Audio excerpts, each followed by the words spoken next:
MCU's, without a doubt, direction for Phase 4.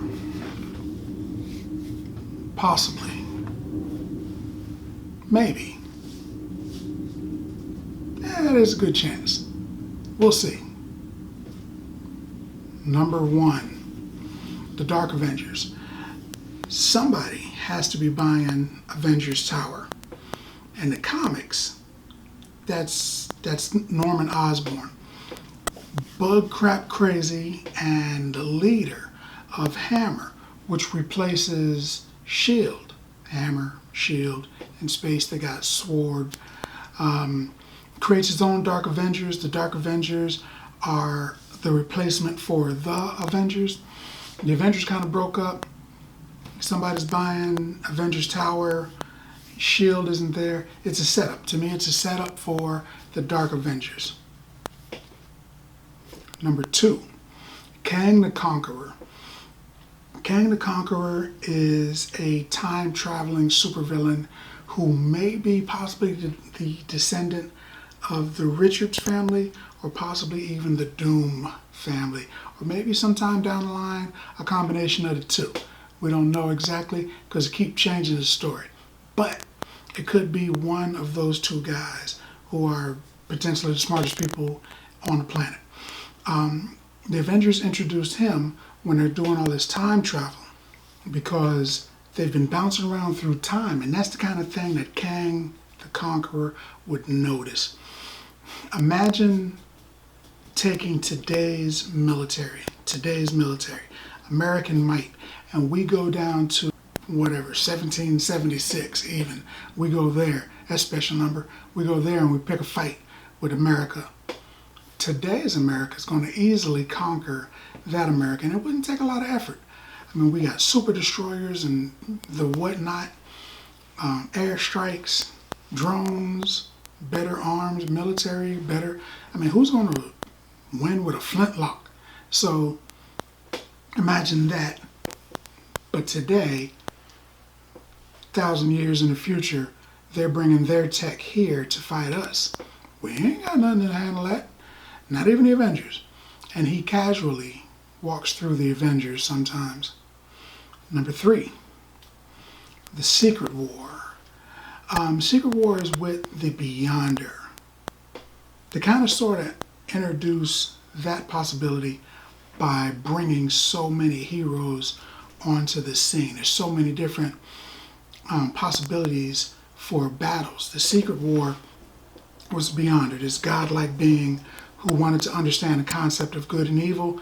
He brought a bunch of Earth heroes, brought a bunch of Earth villains, put them on a planet that he created instantly, and said, fight. If you win, I'll give you anything you want. Your heart's desire. Nothing is beyond me. So, including Galactus was down there as one of the bad guys.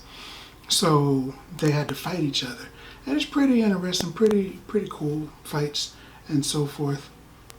The Beyonder could actually come from the quantum universe. The next one are the Masters of Evil / the Thunderbirds.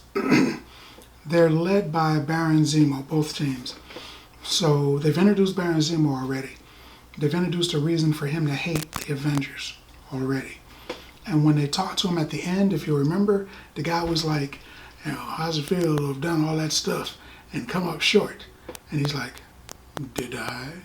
And I'm like, oh, there's some more stuff coming. He's going to do some more stuff. So there's more coming. He's got more plan happening. The Masters of Evil are a group of villains that he puts together that actually beat the brakes off the Avengers one time. Beat Cap up real bad, almost killed the actual person, Tony Stark's butler. They did the works. They almost killed Hercules, who hasn't been introduced yet, but maybe. They were tough team to deal with, and they were in the Avengers mansion, so they had to get them out of there. And they could introduce it like an Ant-Man movie. He fights whoever, and whoever gets away, or there's a villain in the background that was pulling his strings, and Nemo taps him on the shoulder and is like, I would like to talk with you. about Project Masters of Evil. You know, all Tony Stark, or all Nick Fury style. He can go around, just like Nick Fury was picking heroes, he could go around picking supervillains in the different movies. And then in the end, he's got a grand team. And everybody will be like, oh, because all of these people have fought incredible fights in other movies, and now they're all together. Potentially. The next one is the Secret Invasion. They kind of set up for that one, because with the Secret Invasion, Captain Marvel has already introduced Skrull. And with the introduction of Skrulls, in the movies, they introduced them as a nomadic people who are just trying to live, man.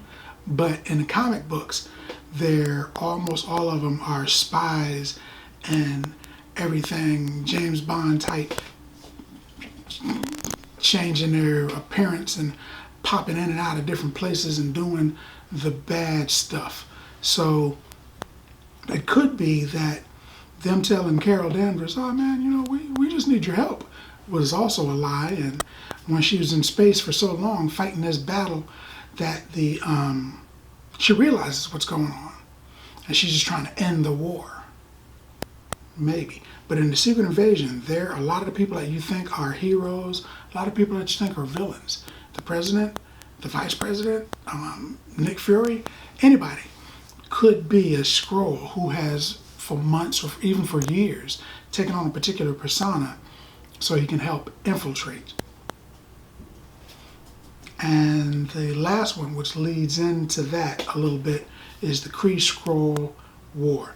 The Kree War was the Kree, of course, gigantic interstellar alien nation, versus the Skrull, which is in fact a giant interstellar nation.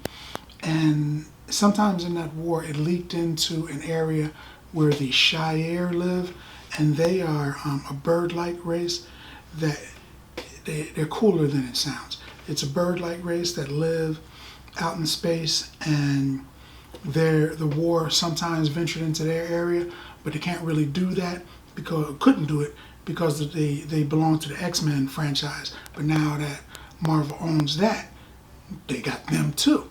So that could be, a three-man fight. That'd be great.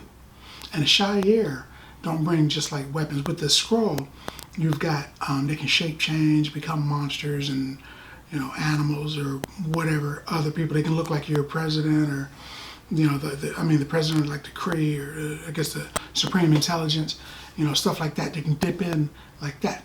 With the Kree, you've got a complete military force. They're born and bred as a militia. With the Shire, they're a majestic race, but if you want to come to blows with them, they've got a group that can get down with you, and they're led by a Superman type ripoff called Gladiator, who's pretty tough. I put him up against Superman, and he can fly through a sun. He's more powerful than Captain Marvel by a long shot. He'd beat the brakes off Captain Marvel. But he's got an entire team behind him. And they're kind of Justice League, X-Men type ripoffs, but they're a good team. I'd like to see them against the Avengers. That would be cool. But these are my opinions. This is what I think will happen in the fourth phase, at least partially. At least some of these ideas, more than likely, because these are big stories, will leak into the fourth phase. Some of these might be the actual big bad. I don't know. But more importantly, what do you think? Let's talk about it in the comments. And as always, if you like the video, if you like the content, subscribe. And then like. Popcorn passport. Get your popcorn passport.